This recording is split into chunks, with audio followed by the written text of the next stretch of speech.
film sucks. Indie film sucks. It's the Indie Film Sucks podcast. Yeah.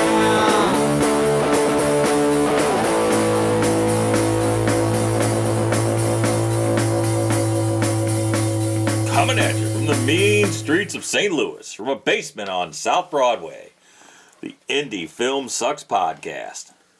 Because indie film, well, it sucks. That's why we're here. Is that S-U-X? It's however you want to spell it. For the kids? That's what it is. Well, we're still here. Yeah, I'm Mackie. Chris Grega. And I'm Brock Roberts. Yeah, this is the Indie Film Sucks podcast. If this is your first time listening, we talk about everything. The Indie highs, Film Sucks, yeah, go. the lows, And the and the in-betweens of True true independent filmmaking. That's right. Probably the first time I got that right. I think so. You needed some training wheels for that one, but I did a lot of training wheels. I don't think I got enough training wheels for me. And so I've been thinking about independent filmmaking, and I just saw recently Furiosa, the latest film by Mad George Max. Miller. It's a Mad Max saga. Yes. Mad Max makes a very, very brief appearance in the Are film. we giving anything away? No. Okay. Very brief appearance in the film. But that got me to thinking, certainly about the first Mad Max film. Oh, my God. What a great movie. That was really a masterclass on low budget, very independent, very seat of your pants filmmaking. If you have never seen the making of that film, you really should check it out. Ooh, it is have not. pretty awesome. all right, I will. Have not. The things that they did are just pretty wild, and because that film was made in like '79. Was it shot in Australia? Yeah. Okay. So they No accent there? You about got it. Good job. they're the actors. Now the film was made in Australia at '79, and it is just wild the things that they got away with, and really got away with. Is the making of on the DVD? Where do you see the making of? Because I probably would have. I've got a 4-disc special Oh, okay. edition thing, so probably find it's it, on there. But I mean, I'm sure you can find it somewhere. But yeah, that just got me thinking about George Miller and George Lucas. And I've said before, George Lucas is one of the most successful independent filmmakers out there. But the difference between George Miller and George Lucas, and people, they might disagree with me completely, but George Miller, at least as far as his Mad Max films go, in my opinion, has really stayed true to that sort of independent spirit. He's really stayed true to the characters and the world building, whereas Lucas kind of went way... Took a different direction. Took a for different sure. direction, For sure. in my opinion. Like, Star Wars is, again, relatively low-budget film, and it was groundbreaking for its time, and not so much because of the story and the writing, which was serviceable, but the special effects, the sound design, and for me, most importantly, the production design. No, and the things And he had the- to create to make the movie, he The use of created special effects. Well, Yes. they also created different camera rigs as well. That's my point too. Even on the special effects, they created new techniques. Yeah. Because they had to get it done. Yeah, so Star Wars, groundbreaking film, which obviously it's... Everybody knows what it is. Everyone knows Star Wars. I would say pound for pound, more people have seen Star Wars films than Mad Max films. Oh, Yeah. Great. Okay, so go finish your thought. But the point is, Star Wars was a groundbreaking film, and you can argue whether or not Empire Strikes Back is a better film or worse film. Most people prefer Empire Strikes Back. I prefer Star Wars, actually. But I think each subsequent film got a little bit worse as George got more success. Whereas George Miller, I just think he refined his filmmaking with each film, and success did not adversely affect him, in my opinion. Whew, man, that's a lot to unpack there, Greg. so what did he That's a do lot. after? I know he did Thunderdome, but then after that, what did he do? He's done a fair amount of stuff. He did the Babe films, Babe and Babe Pig in the City. Yeah. No. Children's films. Well, what would stay on the Mad Max series though? What was it? Thunderdome, and then Well, first it was Mad Max, then it was The Road Warrior, then it was Right. Mad Max Beyond Thunderdome, Right. then it was Mad Max Fury Road, which I did not okay. expect So there's that anything. much time in between That's a the pretty two. damn good movie. It was a great movie. That was a great movie. And then Furiosa, which Okay. which is a prequel to Fury Road, but it really leads right into it. Okay. And the cool thing for me is, just say what you want about modern filmmaking, you know, there are all sorts of existing properties, and people think they have to completely change things, and they have to change genders and races, and they have to do all these different things to add more diversity. And there's nothing wrong with diversity, but George Miller didn't say, okay, I'm going to completely change the character of Mad Max and make this character something that this character never was. He said, I'm going to have this new character. And I think that's the way you do it. Oh, to keep the series going. To keep the series going, well, you Because can, in the same world. yeah, you can introduce new elements without destroying the existing elements. Okay. And So to me, it worked seamlessly. both movies, what, 78, 79? Star Wars 77? Star Wars is 77. 77 and 79, you said? 79 was... Okay, so right around the same time. I mean, Yeah. give or take, within the world of industry of filmmaking at the time, there wasn't nothing happened in 2 years that changed the way movies were made. No, the cinematography wasn't Right. anything different in Mad Max compared to most other movies. Mad Max itself was a pretty big hit, and the other subsequent films did okay, but I don't think they exactly replicated the original success of Mad Max. Because Okay. Mad Max was kind of like a runaway. People didn't expect this Yes. wild movie to Right. come out of nowhere. So, I think the difference is one was real world to start in a changing world, right? That was the premise behind it, Mad Max. Yeah. Right? Post-apocalyptic, whatever that reason was behind however. So that's where he had to go with. And one was space. So I think as technology came along, that I think Lucas, and the money that was flowing in from it, and the fact that he started with 4 and he could go back and make prequels. Well, it wasn't originally 4. Originally, it was Star Wars. And then eventually it became Episode 4, A New Hope. But it was not originally... Okay, well, Star Wars standalone. So when did it become New Hope? After Empire Strikes Back? I don't know exactly in the timeline when it was. But yeah, I'm just trying to think of the paths of the movies for how Lucas changed with that success, space, the technology, from all what that I stuff. understand, and I'm not saying what he did, from that. I'm just saying that's my thoughts. from what I understand, I don't know, this could be incorrect, but from what I understand, and I'm not a big Star Wars geek, or Apparently I'm not either. But everybody knows a little bit about it.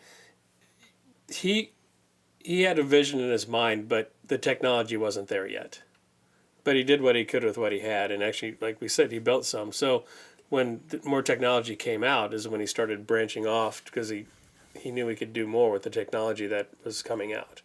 That's how I understand the Star Wars, how it kind of grew. Now, Mad Max, I have no clue about. And he built it for the masses. He knew he had the masses behind him. I honestly think he was building an empire, pardon the pun, but he was building that for that. And I don't think the Mad Max was that as big. No. But Well, I think that affected the way I think they went about making their films. I really do. And to me, I can't stand CGI. And I think the one before, was it Furiosa, whatever, has too much CGI in it. For me, Fury Road? It's too fast. My eyes couldn't keep up with what was going on. The action was, holy crap, out of control. yeah, they both have a lot of CGI. Yeah. But they also have a lot of practical effects in them, too. But I think if both filmmakers from the first film to the last film changed immensely because they both used the technology that was at their fingertips. I love that first, like, Road Warrior and Mad Max, because there's nothing. There's no special, everything's practical. Car crashes, it crashes, right? Oh, yeah. And even Thunderdome. Same. Yeah, same for that, right? But he brought Tina Turner in. He had some other effects in it. He had some different stuff going on. But, man, then he came out the second to the last movie, and everything changed. And I get there was a long period in between. Well, sure, because that's like a 30-year difference. No, I get it. But it was so different. I still thought I was seeing Mad Max. I still thought it was the same. Well, movie. I knew the world, and I knew that kind of Well, thing. here's the thing. I went into Mad Max, I went into Fury Road with incredibly low expectations because another one of my favorite film series filmmakers is Ridley Scott and Alien. I love the first two Alien movies.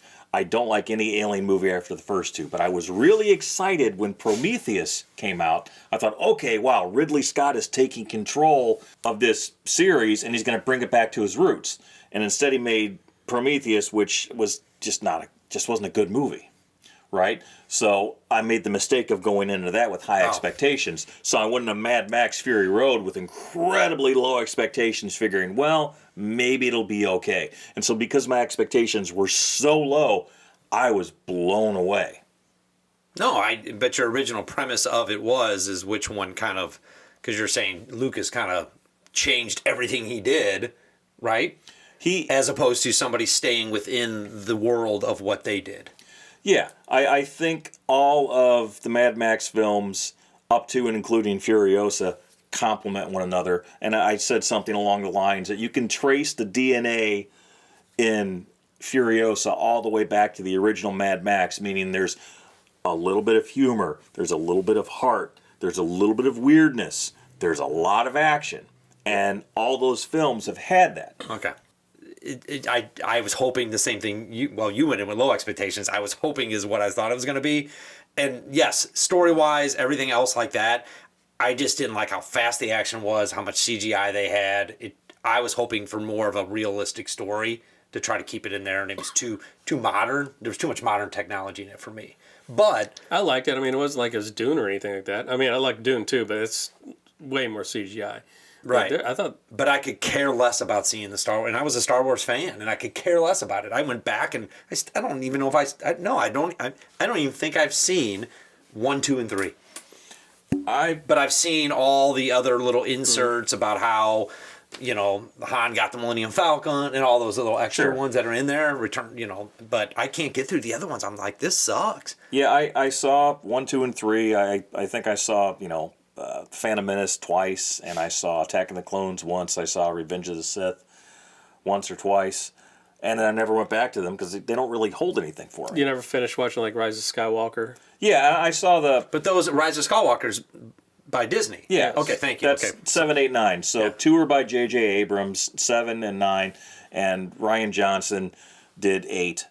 And of the 3, I think The Last Jedi is the weakest film. And the reason I think it's the weakest film, and some people love it, a lot of people don't like it, is because they made the villains, and that's the problem with all of the later Star Wars trilogy, the villains are really weak.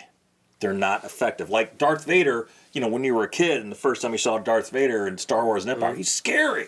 He's killing dudes left and right. Yeah, but I think they're making movies for the masses as opposed to... What do you think? That's what his point is. I'm talking about the original Star Wars movies. The villains were scary. The Empire was scary. But they were making good movies, and they didn't care who liked it or didn't like it. They were making movies.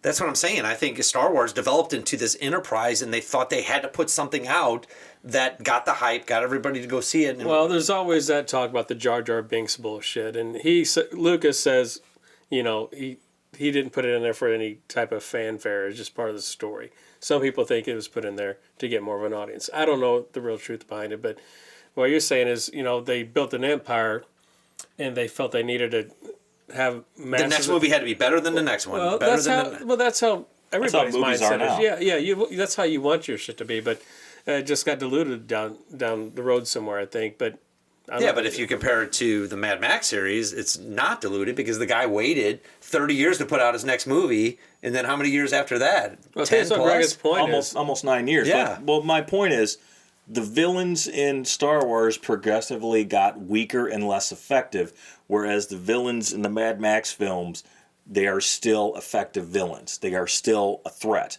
If and this is for any filmmaker on any level, your villain has to be stronger than your hero. They have to be a threat to your hero. If they're not a threat to your hero, then they're not much of a villain, and therefore your hero is not very effective. And that was my problem with the newer Star Wars films.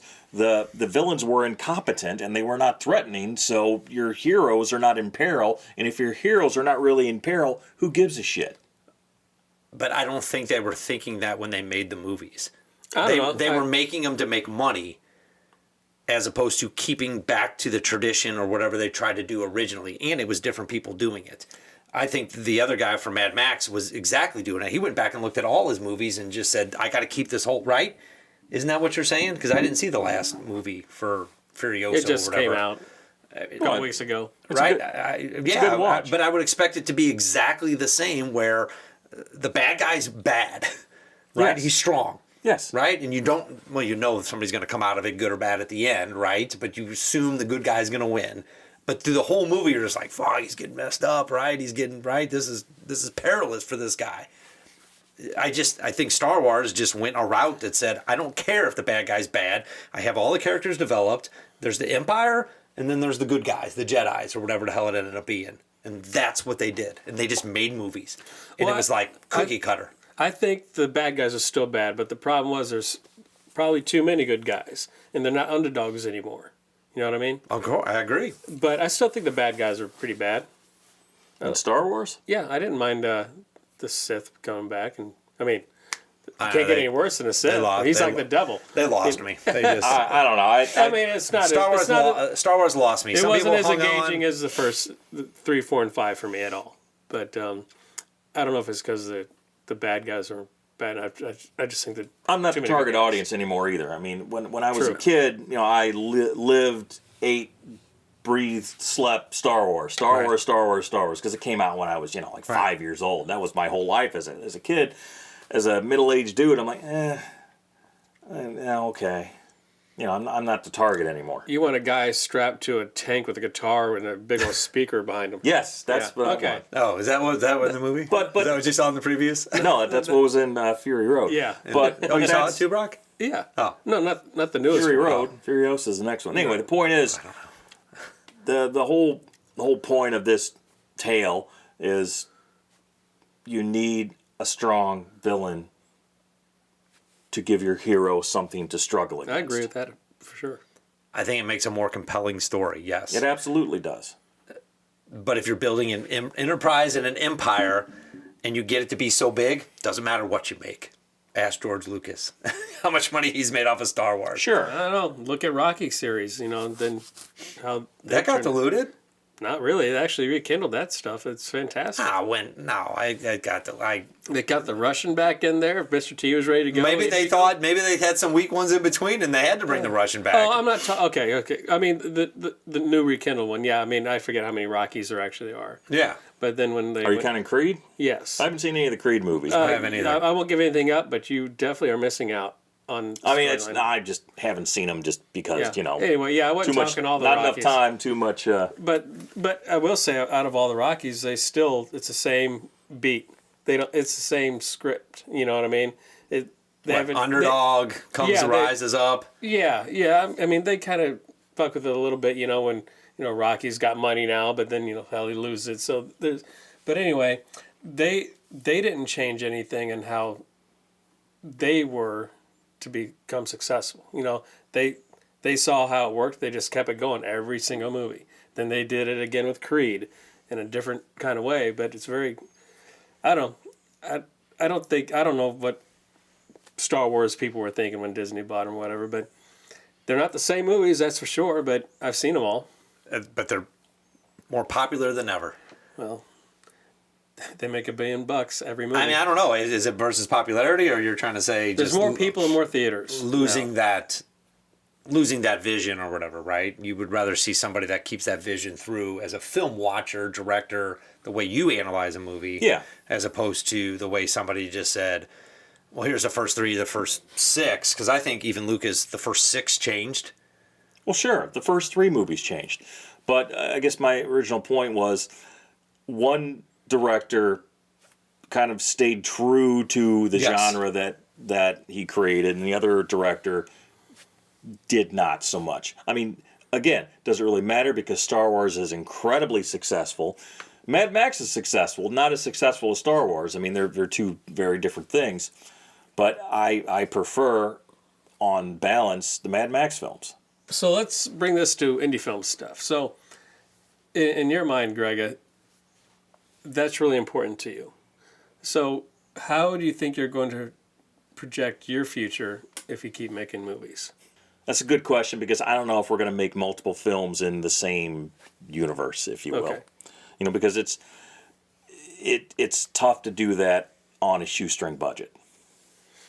And even we've had our last film had a modest 6-figure budget and very modest.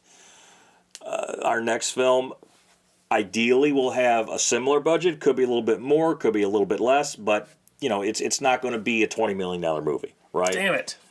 Okay, Damn it probably won't be a $20 million movie. So, yes, there are people who make series of films, and each one is not a $50 million movie.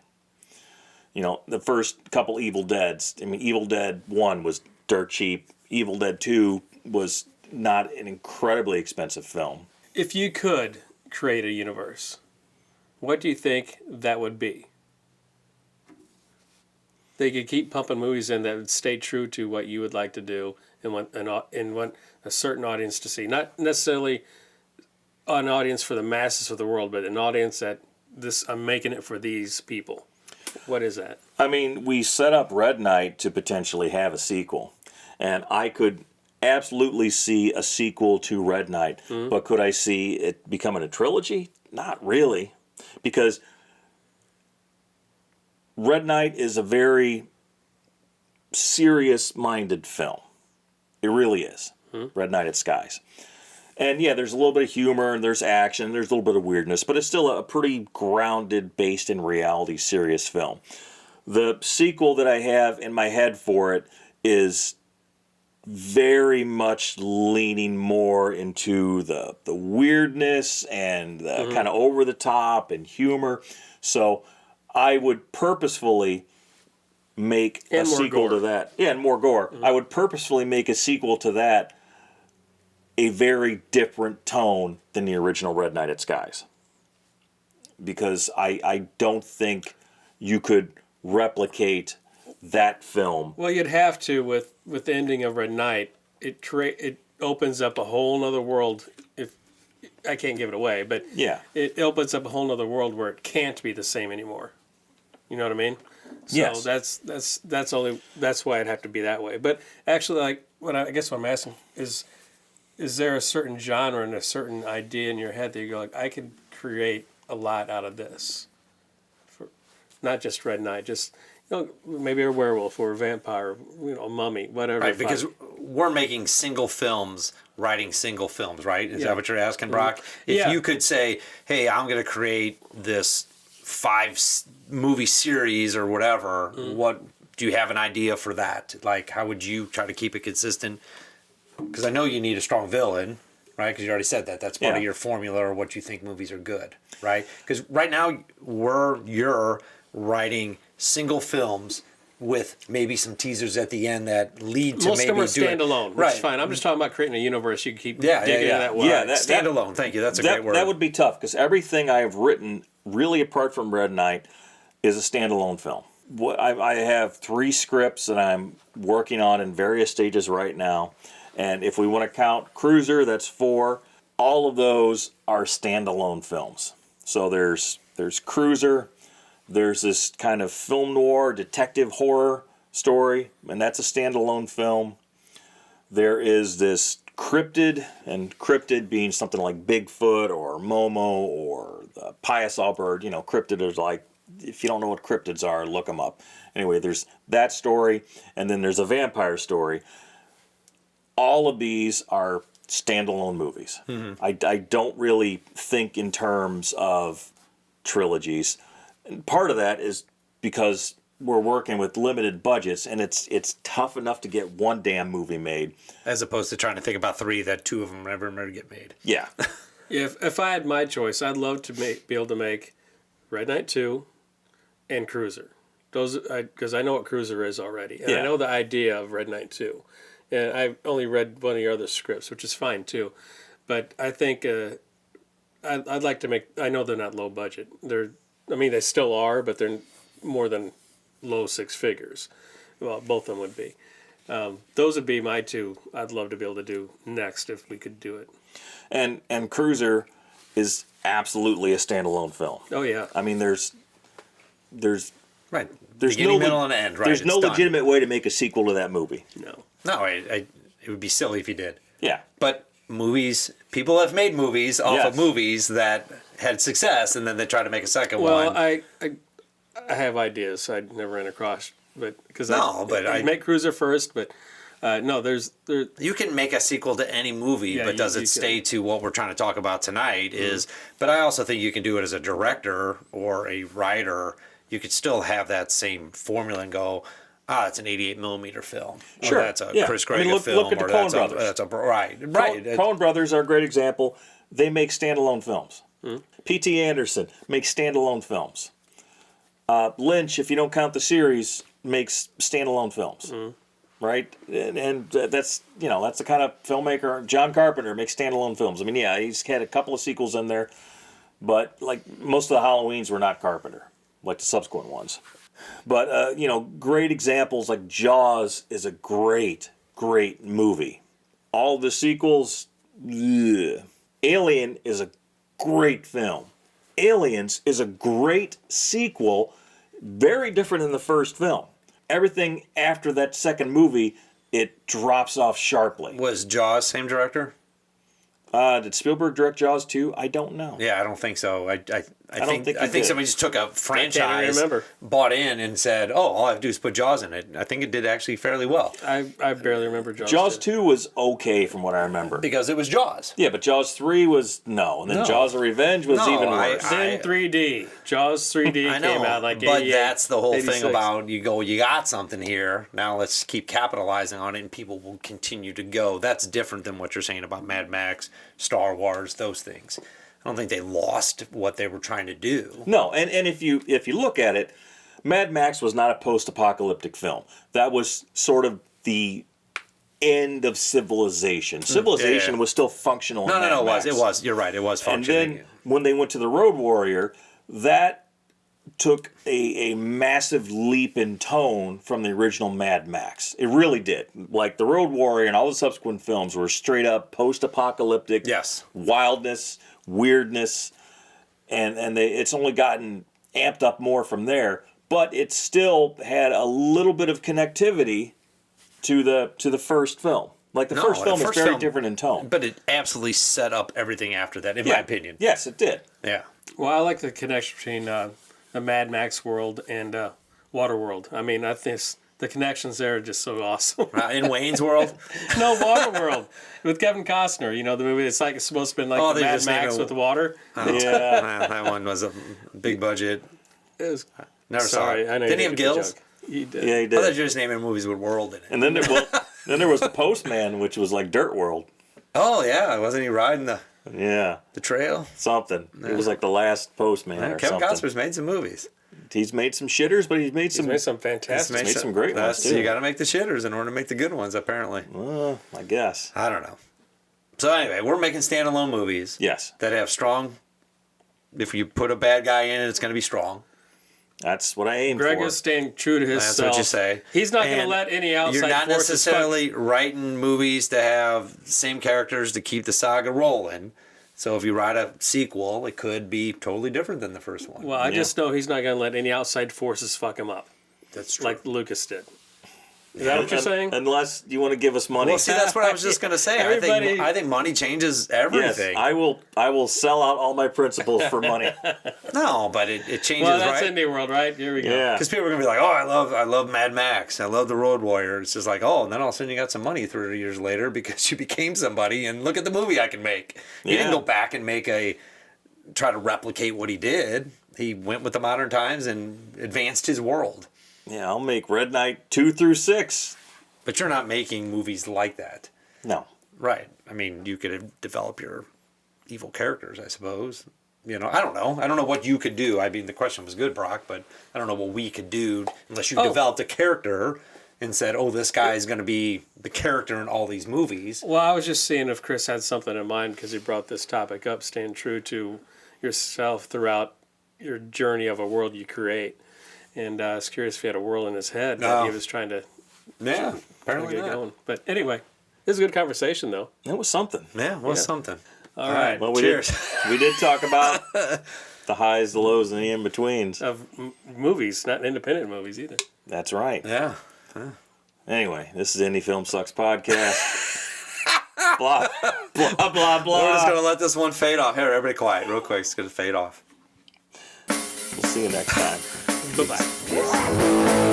Indie film sucks. Indie film sucks. It's the Indie Film Sucks podcast. Yeah.